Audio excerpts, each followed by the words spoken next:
ବଣ ଅଦାଲତ ଉଷାକୋଠି ଜଙ୍ଗଲ ଭିତରେ ଆଜି ବହୁତ କୋଳାହଳ। ବିଭିନ୍ନ ସ୍ଥାନରୁ ପଶୁପକ୍ଷୀମାନେ ଦଳ ଦଳ ହୋଇ ଆସି ଜମା ହୋଇଛନ୍ତି।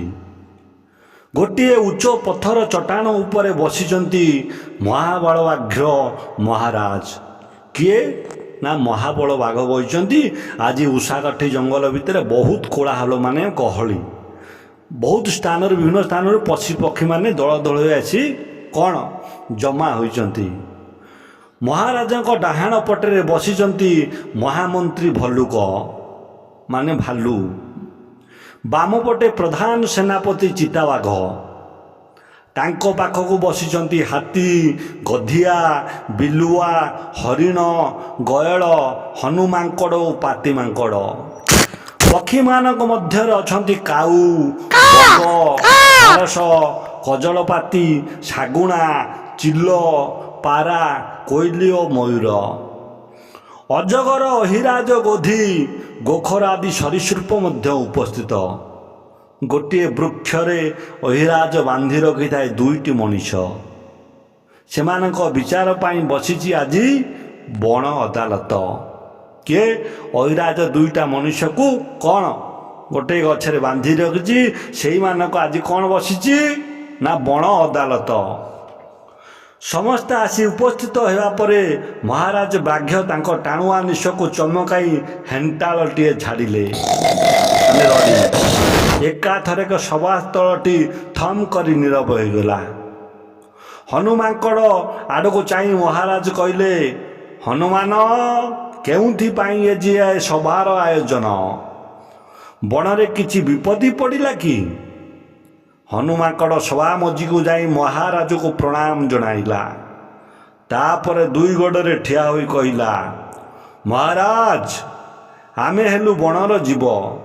ମଣିଷ ଗାଁ ଗଣ୍ଡା ସହର ନଗର ରହୁଛି।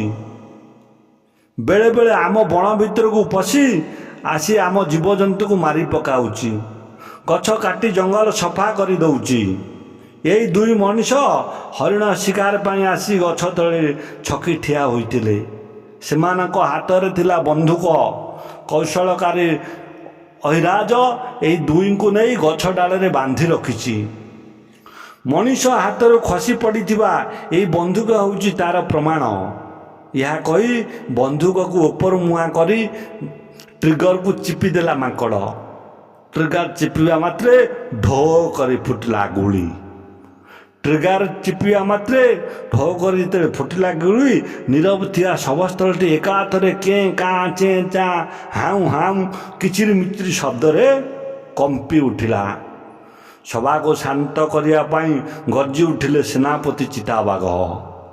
ସଭାସ୍ଥଳୀଟି ପୂର୍ବ ପରି ନୀରବ ହୋଇଗଲା। ତାପରେ କ'ଣ ହେଲା ପଚାରିଲେ ବାଘ ମହାରାଜ। ହନୁମାଙ୍କଡ଼ କହିଲା, ମହାରାଜ, ଯଦି ମଣିଷ ବଣର ଜୀବଜନ୍ତୁକୁ ଏହିପରି ଶିକାର କରି ଚାଲିବ, ବଣ ଜଙ୍ଗଲ ନଷ୍ଟ କରି ଚାଲିବ, ତେବେ ଦିନେ ପୃଥିବୀରୁ ଜୀବଜନ୍ତୁ ଲୋପ ପାଇଯିବେ ନାହିଁ କି?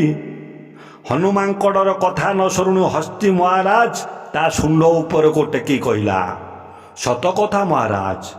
ଶିକାର ପାଇଁ ମଣିଷର ଲୋଭ ଯୋଗୁଁ ମୋ ପରି ବଳୁଆ ପ୍ରାଣୀ ମଧ୍ୟ ଭୟଭୀତ। ଆଉ କେତେ ବର୍ଷ ପରେ ଆମ ବଂଶ ଲୋପ ପାଇଯାଇପାରେ। ରାତି ଅଧରେ ମଣିଷ ଆସି ଗୋଟା ଗୋଟା ହାତୀ ମାରି ପକାଉଛି। ସେମାନଙ୍କର ମୂଲ୍ୟବାନ ଦାନ୍ତ କାଟି ନେଇ ପଳାଉଛି। ଏହି ମଣିଷକୁ ଉଚିତ ଶାସ୍ତି ମିଳିବା ଦରକାର। ହାତୀ କହିସାରିବା ପରେ ଡାମରା କାଉ କା କା କରି କହିଲା, ହଁ ହଁ, ମଣିଷ ବଡ଼ ନିର୍ଦ୍ଦୟ। ମୁଁ ଭିତରକନିକା ଓ ଟିକରପଡ଼ା ଜଙ୍ଗଲ ବୁଲି ଆସିଛି। ସେଠାରେ କୁମ୍ଭୀରମାନଙ୍କର ଅଭୟାରଣ୍ୟ ଅଛି। ହେଲେ ସେଠାରେ କେହି ନିରାପଦ ନାହାନ୍ତି। ମଣିଷ ବଣଭୋଜି କରିବା ପାଇଁ ଆସି ଜୀବଜନ୍ତୁକୁ ମାରି ମାଂସର ସ୍ୱାଦ ଚାଖୁଛି। ମୂଲ୍ୟବାନ ହାଡ଼ ଚମଡ଼ା ଧରି ଚାଲି ଯାଉଛି। କ୍ରୁ କ୍ରୁ କରି ସାରସ ପକ୍ଷୀଟି ତାର ଲମ୍ବା ଥଟକ ହଲାଇ କହିଲା, ଠିକ୍ ଠିକ୍, ଆମ ପକ୍ଷୀମାନଙ୍କ ଉପରେ କ'ଣ କମ ବିପଦ? ମଣିଷ ତାର ଜୀବର ଲାଳସା ମେଣ୍ଟାଇବା ପାଇଁ ଅସଂଖ୍ୟ ପକ୍ଷୀ ଶିକାର କରି ଚାଲିଛି। କେତେକ ପକ୍ଷୀ ଆଉ ଆମ ଜଗତରେ ଦେଖିବାକୁ ମିଳୁନାହାନ୍ତି।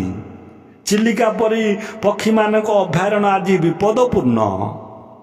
ସାରସ ପକ୍ଷୀର କଥାକୁ ସମର୍ଥନ କରି ଠେକୁଆ କହିଲା, ଆଜ୍ଞା, ଖାଲି ଚିଲିକା ନୁହେଁ, ଆଜିକାଲି ଭିତରକନିକାରେ କଇଁଛ, ଶିମିଳିପାଳରେ ବାଘ, ଚନ୍ଦକାରେ ହାତୀ, ଟିକରପଡ଼ାରେ କୁମ୍ଭୀର ଆଉ ଉଷାକୋଟିରେ ହରିଣ ମଧ୍ୟ ବିପଦରେ ପଡ଼ିଲେଣି। ଏହାର ପ୍ରତିକାର ଦରକାର। ହୁକେ ହୋ ଶବ୍ଦ କରି ବିଲୁଆ କହିଲା, ମୋ କଥା ଟିକିଏ ଶୁଣ। ସୁସ୍ୱାଦୁ ମାଂସ, କୋମଳ ଚମଡ଼ା, କି ସୁନ୍ଦର ପର ପାଇଁ ମଣିଷ ତୁମମାନଙ୍କୁ ଶିକାର କରୁଥାଇପାରେ, କିନ୍ତୁ ମୁଁ ଏକ ନିରୀହ ପଶୁ। ମଲା ଜୀବଜନ୍ତୁର ମାଂସ ଖାଇ ମୋର ପେଟ ପୁରାଏ, ମଣିଷର ପରିବେଶକୁ ସୁସ୍ଥ ରଖେ। ମୁଁ ନ ରହିଲେ ଚାରିପାଖ ଦୁର୍ଗନ୍ଧରେ ଫାଟି ପଡ଼ନ୍ତା, ଅଥଚ ମୁଁ ମଧ୍ୟ ଏବେ ନିରାପଦ ନୁହେଁ। ପରିବେଶ କ୍ଷୟ ଯୋଗୁଁ ମୋ ବଂଶ ମଧ୍ୟ କମିଯାଉଛି। ବିଲୁଆ କଥାରେ ଗଧିଆ ମୁଣ୍ଡ ହଲାଇଲା। ଗଛ ଉପରେ ଥିବା ଶାଗୁଣା, ଚିଲ, କାଉ ଏକାଥରେ ପାଟି କରି ଠିକ୍ ଠିକ୍ ବୋଲି କଥାଟିକୁ ସ୍ୱାକାର କଲେ। ଏତିକି ବେଳେ ହଠାତ୍ ଗୋଟିଏ ଦିଗରୁ ସାଇଁ ସାଇଁ ଶବ୍ଦ ହେଲା। ସେଇ ଆଡ଼କୁ ସମସ୍ତେ ଚାହିଁଲେ। ଶାଳ ଗଛଟି ଦୀର୍ଘ ନିଶ୍ୱାସ ଛାଡ଼ି କହିଲା, ମୋ କଥା ଏବେ ଶୁଣ। ମୋର ଭାଇ ବନ୍ଧୁକୁ ନେଇ ଏ ବଣ ଜଙ୍ଗଲ, ବଣଭୂମି ହେଉଛି ଜୀବଜନ୍ତୁଙ୍କ ଆବାସସ୍ଥଳ। ମଣିଷ ଏବେ ତା'ର ଘର ଦ୍ୱାର, ଆସବାସ ପତ୍ର ପାଇଁ ଅବାଧରେ ଗଛ କାଟି ଜଙ୍ଗଲ ସଫା କରି ଚାଲିଛି। ଅନ୍ୟର ଘର ଉଜାଡ଼ି ନିଜ ଘର ସଜାଡ଼ୁଛି। ହେଲେ ଏହାଦ୍ୱାରା ସେ ତା'ର ଧ୍ୱଂସକୁ ଆମନ୍ତ୍ରଣ କରିବା ପାଇଁ କଥା ବୁଝିପାରୁନାହିଁ। ତୁମ୍ଭେମାନେ ଦେଖିଥିବ, ଝଡ଼ା ବତାସରେ ମୋ ଜାତି ଭାଇମାନେ ମୁଣ୍ଡ ଟେକି ଠିଆ ହୋଇ ମଣିଷର ଘରକୁ ରକ୍ଷା କରନ୍ତି। ଚେର ଦ୍ୱାରା ବର୍ଷା ବେଳେ ମାଟିକୁ ଧରି ରଖନ୍ତି। ବିଷାକ୍ତ ଧୂଆଁ ପାନ କରି ଅମ୍ଳଜାନ ବାଷ୍ପକୁ ଯୋଗାଇ ଦିଅନ୍ତି। ଆମରି ଯୋଗୁଁ ମଣିଷ ନିଜ ପାଇଁ ଖାଦ୍ୟ, ବସ୍ତ୍ର ଓ ଔଷଧପତ୍ର ପାଇବାକୁ ସମର୍ଥ ହୁଏ। ଗଛଲତାଙ୍କ ସଂଖ୍ୟା ଅଧିକ ଥିଲେ ପ୍ରଚୁର ବର୍ଷା ହେବା ସମ୍ଭବ ହୁଏ। ହେଲେ ଏ ମଣିଷ ନ ବୁଝି ନ ସୁଝି ମୋ ଜାତି ଉପରେ କୁଠାରଘାତ କରୁଛି। ଏହା ତା'ର ଅନ୍ୟାୟ ଆଚରଣ ନୁହେଁ କି?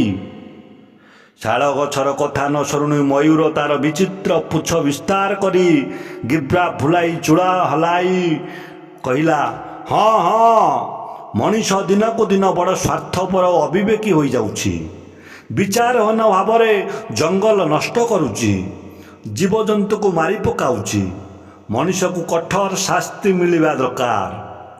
ମଣିଷ ବିରୋଧରେ ପଶୁ, ପକ୍ଷୀ, ଗଛଲତାଙ୍କ ଅଭିଯୋଗ ଶୁଣିଲା ପରେ ବ୍ୟାଘ୍ର ମହାରାଜ ଗର୍ଜନ କରି କହିଲେ, ରେ ନିର୍ବୋଧ ମଣିଷ, ଏ ପୃଥିବୀ ସମସ୍ତଙ୍କର ବାସଭୂମି।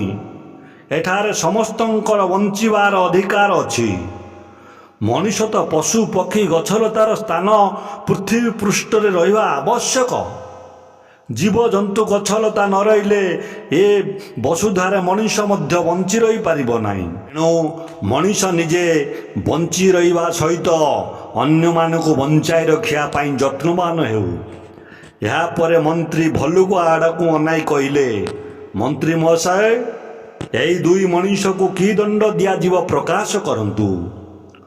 ମହାମନ୍ତ୍ରୀ ଭଲ୍ଲୁକ ମୁଣ୍ଡ ହଲାଇ କହିଲେ, ଐରାଜ ବାନ୍ଧି ରଖିଥିବା ମଣିଷ ଦୁଇଟିଙ୍କୁ ଆଜି ଛାଡ଼ି ଦିଆଯାଉ। ସେମାନେ ଆମେ କଥା ସବୁ ଶୁଣିସାରିଛନ୍ତି। ତେଣୁ ସେମାନେ ଫେରିଯାଇ ଲୋକମାନଙ୍କୁ ଏହି ବିଷୟରେ ଭଲ ଭାବରେ ବୁଝାନ୍ତୁ। ବଣ ଜଙ୍ଗଲ ପଦା କରି ଓ ଜୀବଜନ୍ତୁକୁ ହତ୍ୟା କରି ସେମାନେ ନିଜର ଯେଉଁ କ୍ଷତି କରୁଛନ୍ତି ସେ ବିଷୟରେ ସଚେତନ ହୁଅନ୍ତୁ। ତା ନହେଲେ ଭବିଷ୍ୟତରେ ସେମାନେ ଘୋର ବିପତ୍ତିର ସମ୍ମୁଖୀନ ହେବେ। ଏକାଠି ହୋଇଥିବା ଜନ୍ତୁମାନେ ଏ କଥାକୁ ସମର୍ଥନ କଲେ। ସେମାନଙ୍କ ଶବ୍ଦରେ ବନଭୂମି କମ୍ପି ଉଠିଲା। ଲୋକ ଦୁଇଟିଙ୍କୁ ଖଲାସ କରି ଦିଆଗଲା। ଅଦାଲତ ଶେଷ କରି ସମସ୍ତେ ନିଜ ନିଜ ସ୍ଥାନକୁ ଫେରିଗଲେ।